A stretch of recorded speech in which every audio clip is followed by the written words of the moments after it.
प्रिय विद्यार्थियों, मैं चंद्रेश अग्निहोत्री आपका आज की कक्षा में स्वागत करता हूं। आज आप सभी विद्यार्थी निर्गुण भक्ति शाखा के प्रवर्तक एवं ज्ञान मार्गी शाखा के प्रतिनिधि कवि संत कबीरदास जी का जीवन परिचय एवं उनकी रचनाएं पढ़ने वाले हैं। आइए शुरू करते हैं संत कवि कबीरदास का जीवन परिचय। कबीरदास का जन्म सन 1398 ईस्वी अर्थात 1455 विक्रमी संवत में हुआ था। कबीरदास के जन्म के संबंध में लोगों द्वारा अनेक प्रकार की बातें कही जाती हैं। कुछ लोगों का कहना है कि वह जगत गुरु रामानंद स्वामी जी के आशीर्वाद से काशी की एक विधवा ब्राह्मणी के गर्भ से उत्पन्न हुए थे। एक ऐसी भी कथा प्रचलित है कि उस विधवा ब्राह्मणी ने लोक लज्जा के भय से इन्हें लहर तारा तालाब के किनारे छोड़ दिया था। रामानंद जी गंगा स्नान करने के लिए सीढ़ियां उतर रहे थे कि तभी उनका पैर कबीरदास के शरीर पर पड़ गया। उनके मुख से तत्काल राम राम शब्द निकल पड़ा। उसी राम को कबीर ने दीक्षा मंत्र मान लिया और रामानंद जी को अपना गुरु स्वीकार कर लिया। रामानंद जी कबीरदास के गुरु थे। कबीरदास ने स्वयं अपने शब्दों में कहा है कि हम काशी में प्रकट भये रामानंद चिताए, अर्थात हमारा जन्म काशी में हुआ और मुझे रामानंद के द्वारा ज्ञान प्राप्त हुआ। कबीर पंथियों में इनके जन्म के विषय में एक पद प्रचलित है। 1455 साल गए चंद्रवार एक ठाठ ठे, जेठ सुदी बरसायत को पूरन मासी तिथि प्रगट भये, घन गरजे दामिनी दम के बूंदे बरसे झर लाग गए, लहर तालाब में कमल खिले तहाँ कबीर भानु प्रगट भये। कबीरदास जी के जन्म के विषय में यह दोहा प्रचलित है। इस बात का कोई साक्ष्य नहीं है कि उनके असली माता पिता कौन थे, लेकिन ऐसा माना जाता है कि उनका लालन पालन एक गरीब मुस्लिम परिवार में हुआ था, क्योंकि लहर तारा तालाब के पास से इन्हें नीरू और नीमा नामक जुलाहों ने ले लिया था।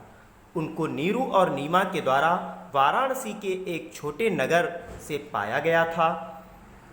वाराणसी के लहर तारा तालाब में संत कबीर मठ में एक तालाब है, जहां नीरू और नीमा नामक एक जोड़े ने कबीर को पाया था। एक जनश्रुति के अनुसार कबीरदास शादीशुदा थे और कबीर के एक पुत्र जिसका नाम कमाल तथा पुत्री जिसका नाम कमाली था, यह भी उल्लेख में मिलता है। यानी कबीरदास के पुत्र का नाम कमाल तथा पुत्री का नाम कमाली था।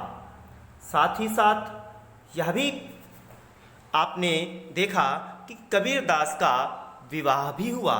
इनकी पत्नी का नाम लोई था। इसके अलावा साधु संतों का तो घर में जमावड़ा रहता ही था। इतने लोगों की परवरिश करने के लिए और जीविकोपार्जन के लिए कबीर जुलाहे का काम करते थे। कबीर के जन्म स्थान के संबंध में भी 3 मत प्रचलित हैं।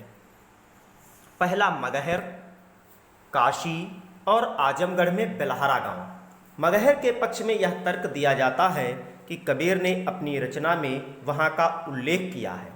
इन्होंने स्वयं लिखा है, पहिले दर्शन मगहर पायो पुनि काशी बसे आई, अर्थात काशी में रहने से पहले उन्होंने मगहर देखा। मगहर आजकल वाराणसी के निकट ही है और वहाँ कबीर का मकबरा भी है। कबीर का अधिकांश जीवन काशी में व्यतीत हुआ। वे काशी के जुलाहे के रूप में ही जाने जाते हैं। मृत्यु। कबीर ने काशी के पास मगहर में देह त्याग दी, क्योंकि इन्होंने सुन रखा था कि काशी में जन्म लेने वाला स्वर्ग को प्राप्त होता है और मगहर में जिसकी मृत्यु होती है उसे नरक प्राप्त होता है। परंतु इन्होंने जीवन भर समाज कल्याण का कार्य किया था, इसलिए इन्हें पूर्ण विश्वास था कि इन्हें ईश्वर अपनी शरण में लेगा। इसलिए अंतिम समय में यह मगहर चले गए और मगहर में इन्होंने अपनी देह त्यागी। मृत्यु के बाद उनके शव को लेकर विवाद उत्पन्न हो गया था। हिंदू कहते थे कि उनका अंतिम संस्कार हिंदू रीति से होना चाहिए और मुस्लिम कहते थे कि मुस्लिम रीति से। इसी विवाद के चलते जब उनके शव पर से चादर हटाई गई तब लोगों ने वहां फूलों का ढेर पड़ा देखा। बाद में वहां से आधे फूल हिंदुओं ने ले लिए और आधे मुसलमानों ने। हिंदुओं ने फूल लेकर उनका दाह संस्कार किया, जबकि मुसलमानों ने उन आधे फूलों को अपनी रीति परंपराओं के अनुसार दफना दिया। मुसलमानों ने मुस्लिम रीति से और हिंदुओं ने हिंदू रीति से उन फूलों का अंतिम संस्कार किया। मगहर में कबीर की समाधि है। जन्म की भांति इनकी मृत्यु तिथि एवं घटना को लेकर भी मतभेद हैं, किंतु अधिकतर विद्वान उनकी मृत्यु संवत 1575 विक्रमी अर्थात सन 1518 ईस्वी मानते हैं, लेकिन कुछ इतिहासकार सन 1448 ईस्वी भी इनकी मृत्यु स्वीकार करते हैं, परंतु यह प्रामाणिक नहीं है। अधिकतर विद्वानों ने सन 1518 ईस्वी को ही प्रामाणिक माना। कबीर की भाषा सधुक्कड़ी है। इनकी भाषा में हिंदी भाषा की सभी बोलियों की भाषा सम्मिलित है, इसलिए इनकी बोली को खिचड़ी बोली भी कहा जाता है। राजस्थानी, हरियाणवी, पंजाबी, खड़ी बोली, अवधी, ब्रजभाषा के शब्दों की बहुलता प्रकट होती है।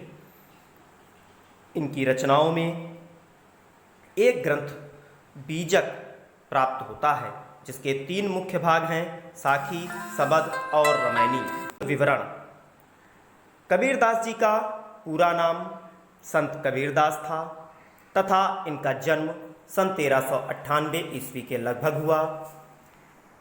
जन्मभूमि लहरतारा तालाब, मृत्यु सन 1518 ईस्वी, मृत्यु स्थान मगहर। पालन पोषण करने वाले नीरू तथा नीमा नामक जुलाहा दंपति, पत्नी का नाम लोई, 2 संतानें हुई, पुत्र का नाम कमाल तथा पुत्री का नाम कमाली। इनकी मुख्य रचनाओं में बीजक, जिसमें साखी, सबद और रमैनी 3 भाग प्राप्त होते हैं। इनकी भाषा अवधी है तथा सधुक्कड़ी एवं पंचमेल खिचड़ी भी इनकी भाषा को कहा जाता है। इस प्रकार आपने संत कबीरदास जी का पूरा जीवन परिचय विस्तार के साथ देखा। किसी भी प्रकार की समस्या के लिए आप हमारे व्हाट्सएप नंबर पर कांटेक्ट कर सकते हैं। धन्यवाद। जय हिंद।